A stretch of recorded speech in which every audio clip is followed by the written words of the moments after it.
Vous êtes-vous déjà demandé ce qu'il est advenu des apôtres après la résurrection de Jésus? La vie de ces hommes doux qui ont tout abandonné pour suivre le Christ a été remplie par l'Évangile, mais ils ne sont pas morts d'une mort normale. Leur martyre et leur grand sacrifice se sont manifestés dans leur mort. Nous allons en parler aujourd'hui.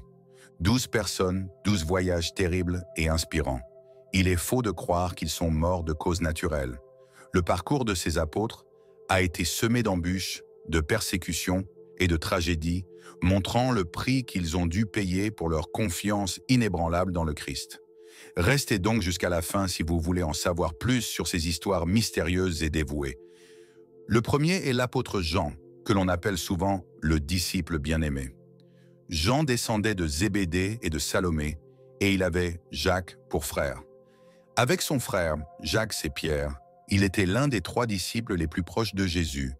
Jean était présent lors des grandes occasions, notamment lors du dernier repas où il s'est blotti contre le Maître et lors de la transfiguration de Jésus. Lorsque Jésus a été crucifié, il était également au pied de la croix. Après l'ascension de Jésus, Jean a joué un rôle important dans l'Église primitive. Il s'est rendu dans plusieurs endroits, dont Éphèse, pour prêcher l'Évangile. Il n'a cependant pas connu la persécution durant sa carrière, pas plus que les autres apôtres. Jean a été soumis à de sévères punitions et menaces de la part de Domitien, l'empereur romain connu pour sa dureté à l'égard des chrétiens. Selon la croyance chrétienne, Jean a été plongé dans une bouilloire d'huile chaude. À la surprise générale, il s'en est sorti indemne. Le roi, courroucé par ce miracle, le bannit sur l'île de Patmos. C'est là que Jean a eu des visions de la fin des temps, qui ont été consignées dans le livre de l'Apocalypse. Contrairement aux autres apôtres, Jean est décédé à Éphèse, en l'an 100 de notre ère, de cause naturelle, à l'âge de 94 ans. Néanmoins, de mystérieuses rumeurs concernant sa tombe persistent même après son décès. L'empereur Constantin aurait ouvert le tombeau de Jean sans y trouver le corps. Le frère de Jean, Jacques, également issu de Zébédée, était un autre apôtre important. Jacques était l'un des plus proches disciples de Jésus et l'une des rares personnes à avoir assisté à plusieurs miracles particuliers, comme la guérison de la fille de Jairus et les souffrances de Jésus dans le jardin de Gethsémani. Après la résurrection du Christ, Jacques a connu une fin spectaculaire. Selon Actes 12:12, le roi Hérode Agrippa y a donné l'ordre d'exécuter Jacques dans le but d'apaiser les Juifs. La Bible ne dit rien sur la méthode exacte de sa mort, bien que la tradition chrétienne suggère qu'il a été tué par l'épée ou décapité. Jacques a été le premier des 12 apôtres à être exécuté et son meurtre a marqué le début d'une vague de persécution contre les chrétiens. Non seulement Jacques a connu une fin terrible, mais un autre apôtre du nom de Jacques, fils d'Alphée, en a fait autant. Les Écritures accordent moins d'attention à ce Jacques, bien qu'il ait apporté une contribution significative au christianisme primitif. Selon la tradition chrétienne, il a été lapidé à mort après avoir été jeté du haut du temple de Jérusalem et avoir guéri de sa chute. L'image de Jacques lapidé et jeté du haut d'une colline en est venue à représenter sa foi inébranlable face à l'adversité. L'apôtre Pierre, connu pour sa nature téméraire et impulsive, a lui aussi connu une fin cruelle. Jésus lui a donné le nom de Pierre, qui signifie « rocher » en grec, pour représenter la foi inébranlable dont il ferait preuve. Pierre est le premier à avoir reconnu Jésus comme le Messie et à avoir assisté à la transfiguration du Christ. Mais en cours de route, il a connu à la fois d'immenses moments de foi et des périodes de faiblesse, comme les 3 fois où il a rejeté Jésus avant sa mort. Après la résurrection de Jésus, Pierre est devenu l'une des figures clés de l'Église naissante. Il a voyagé pour prêcher l'Évangile avant de s'installer à Rome. C'est là que Pierre a connu une fin terrible.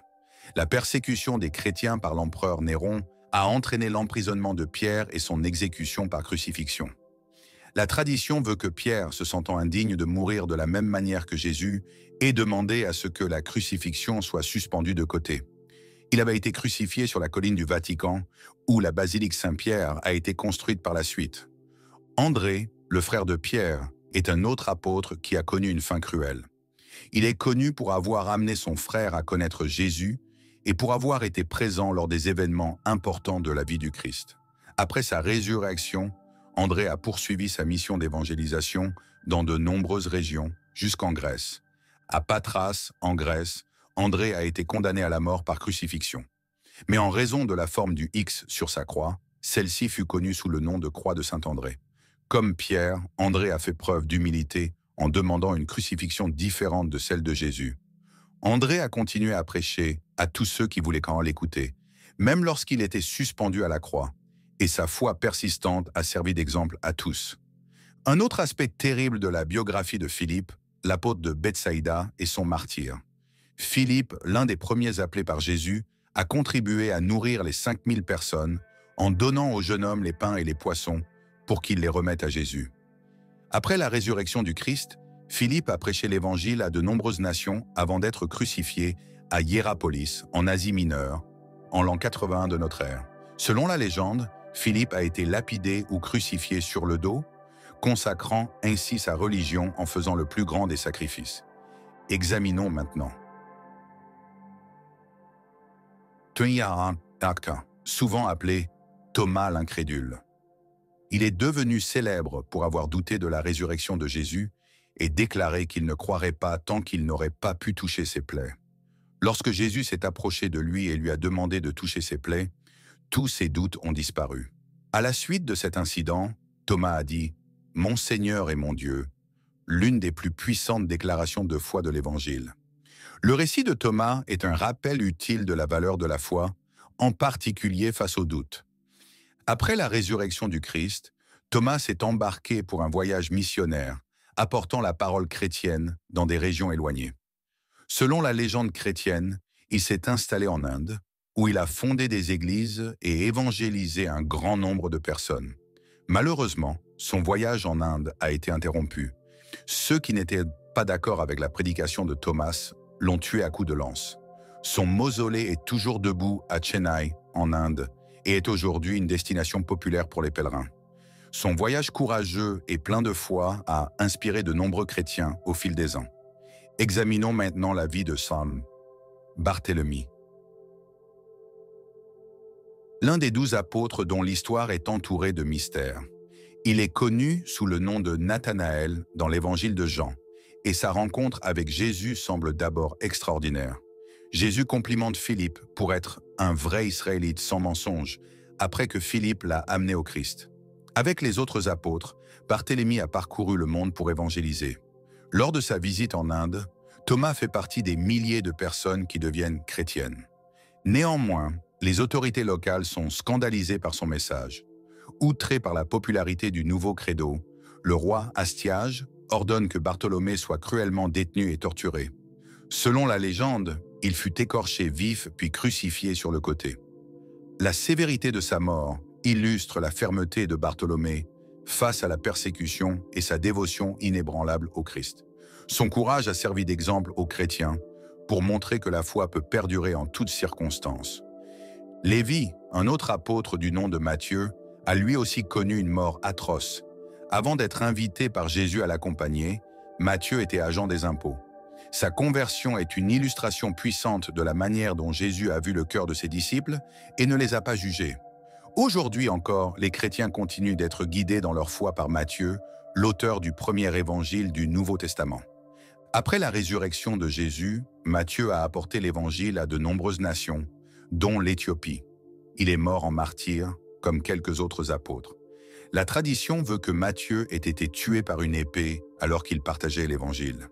Sa vie et sa mort illustrent la métamorphose qui se produit lorsque quelqu'un est touché par l'évangile du Christ et est prêt à tout abandonner pour cette foi. Parmi les apôtres sur lesquels la Bible nous renseigne le moins, il y a Simon, souvent appelé Zélote. Étant donné son nom, Zélote, il est possible qu'il ait été membre d'une organisation politique visant à débarrasser Israël de l'occupation romaine. Mais après avoir vu Jésus, Simon s'est entièrement consacré à l'avancement spirituel du royaume de Dieu, mettant de côté sa passion pour son propre pays afin de suivre le Maître.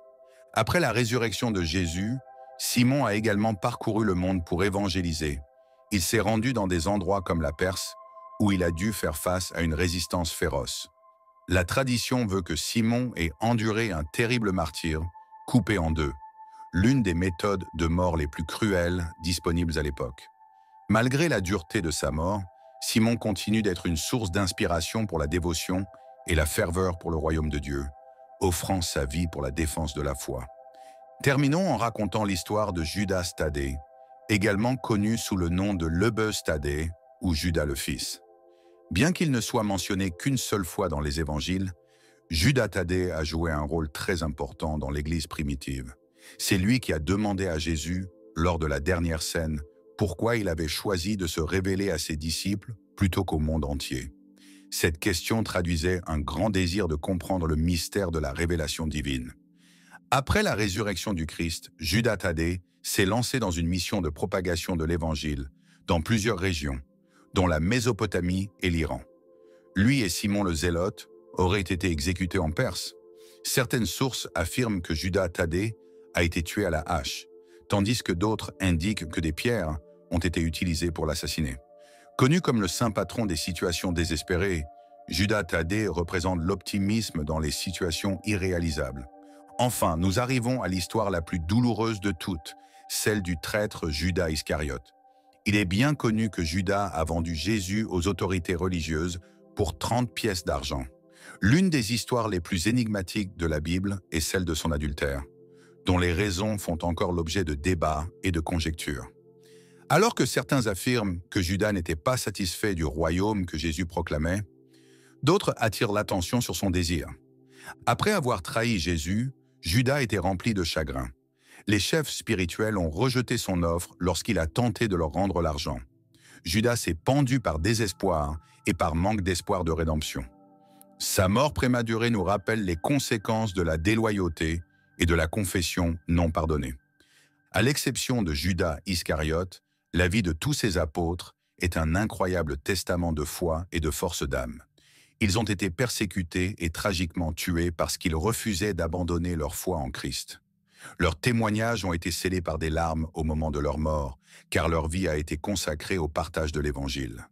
Leur récit continue d'inspirer les chrétiens du monde entier à vivre une vie marquée par le courage et une détermination plus forte. Il convient maintenant de parler de Jacques, fils d'Alphée, souvent connu sous le nom de Jacques le Mineur. Sa vie et son ministère sont en grande partie inconnus, puisque les évangiles ne le mentionnent qu'en passant. Il a néanmoins été choisi par Jésus pour être l'un des 12 apôtres, et il a joué un rôle crucial dans l'Église primitive. Jacques le Mineur est identifié comme le fils de Marie de Cléopas, qui est décrite comme une parente de Marie, la mère de Jésus. Certains universitaires pensent que cela signifie que Jacques le Mineur était le cousin de Jésus. Jacques s'est engagé à faire progresser la parole chrétienne et à renforcer l'Église locale. Il était un dirigeant bien connu de la communauté chrétienne de Jérusalem, mais sa confiance en Jésus l'a mis en conflit avec les autorités juives, ce qui a conduit à son exécution. La tradition chrétienne veut que Jacques le Petit ait été porté au pinacle du temple de Jérusalem avant d'être précipité sur le sol. Il était encore en vie bien qu'il soit tombé et que ses ennemis l'aient lapidé à mort. La ténacité de Jacques face à une telle cruauté est un rappel puissant de son dévouement inébranlable à l'Évangile. La personne suivante est Prii Philippe, l'une des premières personnes que Jésus a appelées à le suivre. Les principaux éléments qui rendent Philippe célèbre sont sa foi ardente et sa participation directe à des événements importants de la vie du Christ. C'est lui qui a présenté Nathanaël ou Barthélemy à Jésus. Dès le début, Philippe a montré qu'il était passionné par l'idée de guider les autres vers leur expérience avec le Messie. Philippe était également présent lors des moments cruciaux, comme lorsque les pains et les poissons se sont multipliés, et il s'est demandé comment tant de gens pouvaient être nourris avec si peu. Philippe est parti en mission pour prêcher l'Évangile en Grèce, en Syrie et en Asie mineure après la résurrection de Jésus. Philippe a accompli plusieurs miracles au cours de ses voyages, attirant l'attention de ses partisans comme de ses détracteurs. L'Église croit que Philippe a été arrêté et crucifié à Hiérapolis, une ville située dans la région de l'actuelle Turquie. Parce qu'il a continué à prêcher aux gens autour de lui, malgré son agonie, sa mort a été marquée par un dernier acte de foi. Tous les chrétiens peuvent s'inspirer de son courage et de sa fidélité inébranlable jusqu'à la fin. André, le frère de Pierre, est un autre apôtre qui a connu une fin malheureuse. Bien qu'il ait parfois été éclipsé par son frère plus connu, André a joué un rôle important dans la mission de Jésus Il a démontré son rôle de lien entre les gens et la vérité lorsqu'il a guidé Pierre vers le Maître après avoir rencontré Jésus. André, l'un des premiers disciples, a joué un rôle déterminant dans la diffusion de l'Évangile après la résurrection du Christ. Au cours de ses voyages, André a prêché l'Évangile dans un certain nombre de pays, notamment en Grèce, où il a contribué à la fondation de l'église de Byzance, qui deviendra plus tard Constantinople. La légende chrétienne veut qu'André soit décédé dans la ville grecque de Patra. Il fut attaché à ce que l'on appela la croix de Saint-André, une croix en forme de croix. Refusant d'être tué de la même manière que Jésus, André a passé 2 jours suspendu à la crucifixion et a prêché à tous ceux qui venaient le voir, malgré l'agonie. Il est un grand exemple de dévouement en raison de sa détermination à partager l'Évangile jusqu'à la fin de sa vie. Enfin, il est la question de Pierre Carc, qui est peut-être le plus connu de tous les apôtres. En plus d'être la personne à qui Jésus a dit « Sur cette pierre, je bâtirai mon église », Pierre, également connu sous le nom de Simon, est réputé pour son leadership dans l'église primitive. Matthieu 16, 18. Pierre, un pêcheur galiléen, a accepté l'invitation de Jésus à devenir pêcheur d'hommes. Il a incontestablement joué un rôle central dans l'Évangile. Il a vu plusieurs miracles accomplis par Jésus, a professé sa foi dans le Messie, tout en étant confronté à ses propres échecs, notamment ses 3 reniements avant la crucifixion. Pierre assume le rôle d'apôtre après la résurrection du Christ et part prêcher l'Évangile à Rome. Mais l'empereur Néron n'est pas d'accord avec ses convictions et rend les chrétiens responsables de l'incendie catastrophique de Rome. Pierre refusa de mourir de la même manière que son Seigneur lorsqu'il fut capturé et condamné à mort, notamment par crucifixion sur le dos. Le martyre de Saint-Pierre en 64 après J.C. est devenu un symbole de dévotion et d'humilité, faisant de son héritage l'une des pierres angulaires de la foi chrétienne. Le dernier épisode raconte l'histoire du traître de Jésus, l'apôtre Judas Iscariote. L'une des histoires les plus connues de la Bible est celle de l'adultère de Judas, qui a livré Jésus aux autorités religieuses en échange de 30 pièces d'argent. Judas s'est laissé convaincre par Satan alors qu'il était l'un des 12 élus, ce qui l'a poussé à trahir le Messie. Judas a tenté de rendre l'argent après avoir compris les conséquences de son adultère, mais il s'est engagé à cause de son intense tristesse. Sa terrible disparition nous rappelle la force destructrice de la culpabilité ainsi que la nécessité d'un repentir sincère et de la confiance dans le pardon de Dieu.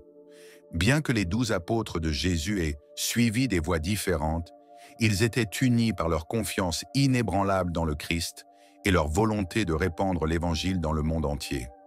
Ils ont payé le prix fort pour leur loyauté envers Jésus, comme en témoigne leur mort souvent violente. Et leur exemple continue d'inspirer les chrétiens de tous âges à suivre les traces du Christ en dépit des difficultés et des persécutions. Chaque apôtre nous donne une leçon de courage et de confiance. Bien que modestes, ils sont devenus des instruments efficaces entre les mains de Dieu. Ils montrent par leur vie et leur mort qu'un véritable disciple du Christ est prêt à souffrir et à mourir pour suivre le Maître. Que leurs récits nous inspirent à vivre honorablement et sans crainte, en comprenant que notre ultime espoir se trouve dans le Seigneur. Quelle est l'histoire qui vous a le plus touché? Afin d'aider davantage de personnes à découvrir les apôtres, merci de partager ce film et leurs récits dans la section des commentaires. Pour être sûr de ne pas manquer les prochaines vidéos, abonnez-vous à la chaîne et activez les alertes si vous aimez ce matériel. Que Dieu vous bénisse et j'espère vous revoir bientôt.